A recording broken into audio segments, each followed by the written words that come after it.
Hello दोस्तों, good morning. आप सभी कैसे हैं? स्वागत है हम सबके चैनल ग्रो विद सूरज में। चलिए आज आपके लिए लेके आए हैं 10th के सारे ऑब्जेक्टिव क्वेश्चन जो हमारे पेपर के लिए बहुत ही इंपॉर्टेंट हैं। इसलिए आप इन्हें ध्यान से देख लीजिए और याद कर लीजिए। पेपर में आपके बहुत सारे क्वेश्चन मिलने वाले हैं, इसलिए इन्हें बहुत अच्छे से कंप्लीट कर लीजिए। चलिए हमने पहला क्वेश्चन लिया है, कथाकार के साथ साथ कमलेश्वर को सफल पाया गया। किस रूप में उसे सफल पाया गया था दोस्तों? तो पत्रकार के रूप में सफल पाया गया। ओके, नेक्स्ट क्वेश्चन है, चौराहा में समास है। चौराहा में कौन समास है? द्विगु समास है। ओके, तीसरा क्वेश्चन हमारे पास है, क्या है? ईश्वर पर विश्वास करने वाले को कहा जाता है, क्या कहा जाता है? आस्तिक। ओके, याद रखिएगा आप लोग। गोपियों ने श्री कृष्ण की तुलना की है। गोपियों ने किसे श्री कृष्ण की तुलना की है?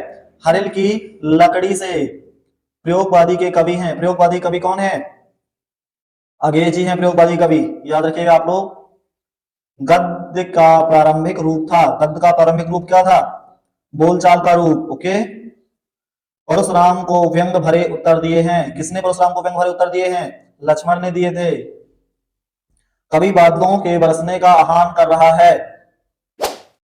कवि बादलों के बरसने का आह्वान कर रहा है। कैसे बरसेंगे बादल? आकाश को घेर कर बरसने को आह्वान कर रहा है कवि। प्रगतिवादी कवि हैं। प्रगतिवादी कवि कौन है? प्रगतिवादी कवि है सुमित्रा नंदन पंत। करुण रस का स्थायी भाव कौन सा होता है? शोक। ओके, भगिनी निवेदिता पर लिखे गए संस्मरण के लेखक हैं। कौन है लेखक? प्रवाजिका आत्मगुणा, याद रखिएगा आप लोग। कवि निराला का जन्म हुआ था। कवि निराला का जन्म हुआ था, कब हुआ था? सन 1889। मर्यादा ना लही के माध्यम से मर्यादा की बात कही है, प्रेम संबंध की। ओके, लड़की जैसी दिखाई मत देना से माँ का क्या आशय है? क्या आशय है? आंसर बताइए मुझे कमेंट में। सभी के आंसर आप लोग मुझे बताते जाइए। दुर्बलता को ताकत बनाने के लिए है। हवा से भी तेज चलने वाला होता है। क्या होता है हवा से तेज चलने वाला? मन। दोहा छंद में मात्राएं होती हैं। दोहा छंद में कितनी मात्राएं होती हैं? 24 मात्राएं होती हैं। 11 13 की अति से। बाल गोविंद भगत साहब मानते थे कबीर। ओके, कौन सा होगा इसमें? कबीर। मन्नू भंडारी को पसंद आए जैनिंद के उपन्यासक का नाम था। उपन्यासक का क्या नाम था? सुनीता, याद रखिएगा। प्रतिमा बनाने वाले का नाम था। प्रतिमा बनाने वाले का नाम था? मोतीलाल। चौपाई छंद में मनाई चौपाई छंद में मात्राएं होती हैं। कितनी मात्राएं होती हैं? 16 मात्राएं होती हैं, याद रखिएगा आप लोग। मन्नू भंडारी के किस व्यवहार के ढंग आगा प्रिंसिपल ने उनके पिता को बुलाया? आंदोलनकारी। सड़ित वर्ण के प्रसिद्ध कवि का नाम क्या था? पद्माकर। सच्चे साधु की पहचान होती है उसके विचारों से। सूरदास भक्त हैं, किसके भक्त हैं? कृष्ण के। प्रयोगवाद का आरंभ माना जाता है सन 1943 से। आचार्य रामचंद्र शुक्ल ने हिंदी पद्य साहित्य को विभाजित किया है। कितने काल में विभाजित किया है? 4 कालों में। यदि गद्य कवियों की कसौटी है तो निबंध गद्य की कसौटी है। कथन है आचार्य रामचंद्र शुक्ल का, वह धीरे धीरे चलने लगा। इस वाक्य में क्रिया विशेषण का भेद है, रीतिवाचक। ओके, निह प्लस चय बराबर निश्चय कौन सी संधि का उदाहरण है? विसर्ग संधि। उपन्यास सम्राट हैं कौन है? प्रेमचंद जी। पूरे इन्हीं पाद का अर्थ है कमल का पत्ता। सूरदास के गुरु थे वल्लभचार। फादर बुल्के का निधन हुआ था 73 की उम्र में। पहली चूक किस विधा में लिखी गई रचना है? व्यंग निबंध। ओके, रीतिकाल के कवि थे भूषण। सांप निकलने पर डर कर भागे भोलानाथ आकर छिपे थे। कहां पर छिपे थे? मैया के आंचल में। कवि ने बादलों के लिए विशेषण प्रयोग किया है नवजीवन वाले। आधुनिक काल में गद्य का आविर्भाव सबसे प्रधान साहित्य घटना है। किसका कथन है? रामचंद्र शुक्ल जी का। आधुनिक काल का आरंभ होता है संवत 1900 से। थके पथिक की कथा में अलंकार है अनुप्रास अलंकार। ओके, भक्ति काल की समय सीमा है। भक्ति काल की समय सीमा कब से है? संवत 1975 के संवत 1700। भक्ति काल की सीमा कब से शुरू हुई थी? 1375 से संवत 1700 तक। ओके, अगला क्वेश्चन है हमारा, राम लक्ष्मण के गुरु का नाम था। राम लक्ष्मण के गुरु का क्या नाम था? विश्वामित्र। छंद के प्रमुख तत्व माने जाते हैं। छंद के कितने तत्व हैं? छंद के प्रमुख तत्व माने जाते हैं। छंद के प्रमुख तत्व माने जाते हैं कितने? 6। ओके, याद रखिएगा। रविनाथा प्रतिपादका शब्द काव्य परिभाषा किसकी परिभाषा है? ये किसकी परिभाषा? आंसर बताइए मुझे। पंडित जगन्नाथ जी की परिभाषा है। फादर बुल्के के अभिनेत्र मित्र थे। कौन थे मित्र उनके? आंसर बताइए। Doctor Raghuvansh father Camille Bulcke राष्ट्रभाषा के रूप में देखना चाहते थे। कौन सी भाषा को देखना चाहते थे? हिंदी भाषा को। आधुनिक मीरा के नाम से प्रसिद्ध है। कौन है मीरा के नाम से प्रसिद्ध? महादेवी वर्मा। व्याधि शब्द का अर्थ है, व्याधि शब्द का अर्थ क्या है दोस्तों? रोग। ओके। गिरजा कुमार माथुर के अनुसार प्रभुता का क्षरण बिंब है मृग कृष्णा। ओके। अगला क्वेश्चन है, प्रवचना का शाब्दिक अर्थ है, प्रवचना का शाब्दिक अर्थ क्या है? धोखा। सब कुछ जानने वाले को क्या कहा जाता है? सब कुछ जानने वाले को सर्वज्ञ कहा जाता है। श्रृंगार रस का स्थायी भाव, श्रृंगार रस का स्थायी भाव क्या होता है? रति। हिमालय की झीलों में कभी नागार्जुन ने तैरते हुए देखा है। किसको तैरते हुए देखा है? मछली को। हिमालय की झीलों में किसको तैरते हुए देखा गया है? हिमालय की झीलों में हंसों को तैरते हुए देखा गया है। याद रखिएगा। जो दूसरों पर उपकार मांगता हो के लिए शब्द है। कौन सा शब्द है? कृतज्ञ। मन्नू भंडारी के पिता ने उनका रौब देखकर अनुभव किया। कैसा अनुभव किया था? आंसर बताइए। गर्व महसूस किया था। परशुराम के व्यंग भरे दिए हैं। किसने दिए हैं? लक्ष्मण ने। बाल गोविंद भगत गाते समय बजाते थे। क्या बजाते थे? खजड़ी। ओके। बाल गोविंद भगत पाठ प्रहार करता है मूर्तियों पर। बाबूजी पाठ करते थे। बाबूजी कैसा पाठ करते थे? रामायण का। तुलसीदास की रचना है, तुलसीदास की कौन सी है? विनय पत्रिका। ओके। चलिए अगला क्वेश्चन हमारे पास, लोक संस्कृति का जन्म हुआ है। तो लोक संस्कृति कब जन्म हुआ है दोस्तों? कहां हुआ है? गांव में हुआ है। ओके, याद रखिएगा आप लोग। नाश और निर्माण के रचनाकार है। नाश और निर्माण के रचनाकार कौन है? गिरजा कुमार माथुर जी हैं। ओके। सूरत निरस्त काव्य संग्रह के कवि हैं। कौन है सूरत निरस्त कवि के संग्रहकार? ऋतुराज जी हैं। ओके, याद रखिएगा आप लोग। सूर के पदों की भाषा है। सूर के पदों की भाषा कैसी है? ब्रज भाषा है। याद रखिएगा। फिरोजिया नामक कविता अगे ने लिखी है। कहां पर लिखी है? याद रखिए, बताइए मुझे आंसर। कहां पर लिखी है? रेलगाड़ी में बैठे बैठे लिखी है।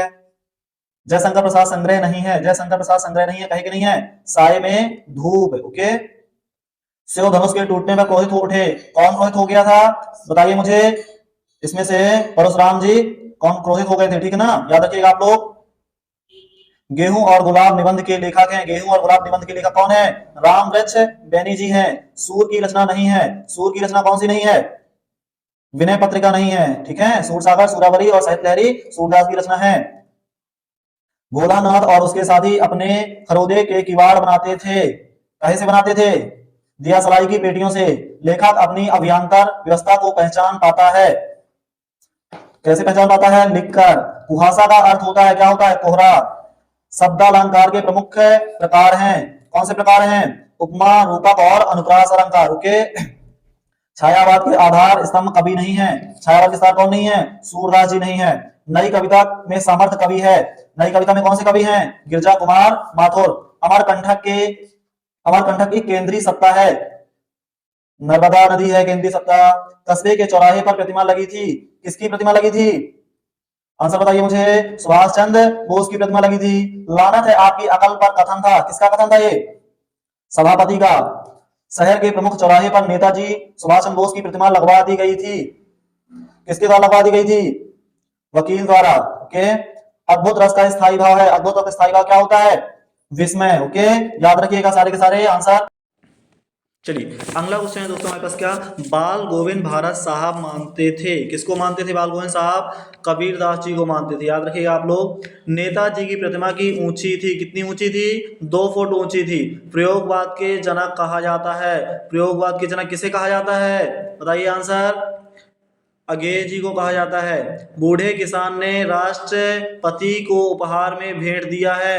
क्या भेंट दिया है? शहद दिया है। सर्वाधिक लोकप्रिय महाकाव्य है। कौन है सबसे महाकाव्य फेमस? बताइए आंसर।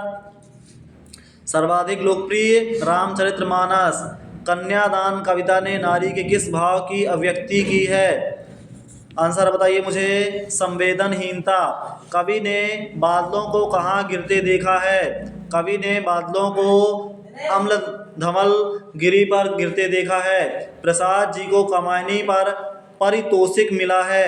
आंसर क्या होगा इसका? मंगला पारितोषिक। सर्वेश्वर दयाल सक्सेना फादर बुल्के के किस गुण से प्रभावित थे? मानवता, सरलता, दयालुता इन सभी गुणों से प्रभावित थे। छायावाद के प्रतिनिधि कवि हैं। कौन है छायावाद के प्रतिनिधि कवि? जयशंकर प्रसाद। याद रखिएगा आप लोग। रामचरित की भाषा है, रामचरित की भाषा कैसी है? उसकी भाषा कैसी है? अवधि में बोली गई उसकी भाषा, ठीक है, याद रखिएगा। सूर के पद में भाषा है, सूर के पद की भाषा कैसी है? ब्रज भाषा है। संस्कृति पाठ में न्यूटन को कहा गया है, क्या कहा गया है संस्कृति पाठ में? संस्कृत मानव। अवलो नसानी अवना नसेहो पंक्ति में निहित रस भाव है। कौन सा रस भाव इसमें बताइए मुझे? शांत रस है। जायसी प्रतिनिधि कवि हैं। जायसी के प्रतिनिधि कवि किसके हैं? प्रेम मार्गी शाखा के हैं। नेताजी की मूर्ति थी। नेताजी की मूर्ति कैसी थी? संगमरमर के पत्थर की बनी हुई थी। रस के अंग या अवयव माने गए हैं। रस के कितने अंग हैं? 4 अंग हैं। क्रिया विशेषण की विशेषता बताई जाती है। किसमें बताई जाती है? क्रिया की। गद्य की विधा नहीं है। कौन नहीं है गद्य की विधा? एकांकी, नाटक, महाकाव्य, कहानी, इसमें से कौन सी नहीं है? आंसर बताइए। महाकाव्य नहीं है। कवि ने तृप्त धारा के माध्यम से संकेत किया है। किस ओर संकेत किया है? जनमानस की पीड़ा पर संकेत किया है। चलिए अगला क्वेश्चन क्या है दोस्तों हमारे पास? जायसी किस काव्यधारा के कवि हैं? तो जायसी किस काव्यधारा के कवि हैं? प्रेम मार्गी काव्यधारा के कवि हैं। जो पुरुषों में उत्तम है के लिए एक शब्द है, क्या कहलाएंगे उसको? पुरुषोत्तम। दशानन में समास है। दशानन में कौन समास है? बहुब्रीहि समास है। याद रखिएगा आप लोग। गोपियों को ज्ञान व योग की बातें लगती हैं। कैसी लगती हैं वो गोपियों को ज्ञान योग की बातें? आंसर बताइए मुझे। कड़वी और ककड़ी सी लगती हैं उनको। सूर सागर के रचनाकार हैं। सूर सागर के रचनाकार कौन है? सूरदास जी हैं। भोलानाथ का असल नाम था, भोलानाथ का असल नाम क्या था? तर्केश्वर नाथ। बैल की बिक्री कहानी का केंद्रीय चरित्र है, क्या है इसका? शिब्बू। रामचरितमानस महाकाव्य के रचयिता हैं। कौन है रामचरितमानस के महाकाव्य के रचयिता? तुलसीदास जी हैं। भगत जी पद गाते थे। भगत जी कैसे पद गाते थे? भगत जी पद गाते थे कबीर के। सहस्त्रबाहु का वध किया था। किसने वध किया था? परशुराम ने। अगला क्वेश्चन क्या है दोस्तों? महाजन का नाम था। महाजन का क्या नाम था बताइए मुझे? महाजन का नाम मोहन था। ओके, याद रखिएगा आप लोग। अगला क्वेश्चन है हमारे पास। जॉर्ज पंचम की नाग कहानी में सारा व्यंग केंद्रित है। इसका क्या आंसर हो जाएगा? नाग पर केंद्रित है। कवि ने बादलों को किसकी कल्पना के समान पाले हुए माना है? तो इसका क्या आंसर हो जाएगा? बाल कल्पना। ओके, कवि अपनी आत्मकथा को बता रहा है। कवि अपनी आत्मकथा को कैसे बता रहा है? भोली। संचारी भाव की कुल संख्या मानी जाती है। कितनी मानी जाती है? 33। याद रखिएगा आप लोग।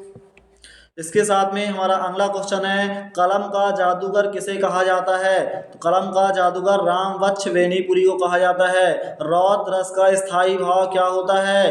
तो रौद्र रस का स्थायी भाव होता है हमारा क्रोध। ओके, नेताजी का चश्मा कहानी का मूल भाव है। क्या है इसका मूल भाव? देशभक्ति की भावना। नाक लगवाने बुलवाया गया। नाक लगवाने किसको बुलाया गया था? मूर्तिकार को। हिमालय से क्या आ रही है? हिमालय से क्या आ रही है? तो पुकार आ रही है। ओके, चलिए ऐसे सारे ऑब्जेक्टिव क्वेश्चन हमारे YouTube पे आपको मिलेंगे, इसलिए हमारे चैनल को सब्सक्राइब कीजिए एंड शेयर कीजिए। सारे 10th क्लास के बच्चों को आप सब ये भेज दीजिए। बहुत ही एग्जाम के जरिए से इम्पॉर्टेंट है, इसलिए सारे बच्चों को आप लोग भेज दीजिए अपने सारे फ्रेंड्स को। Thank you so much. ऐसे ही आपको क्वेश्चन के भी सारे आंसर मिलेंगे। ओके।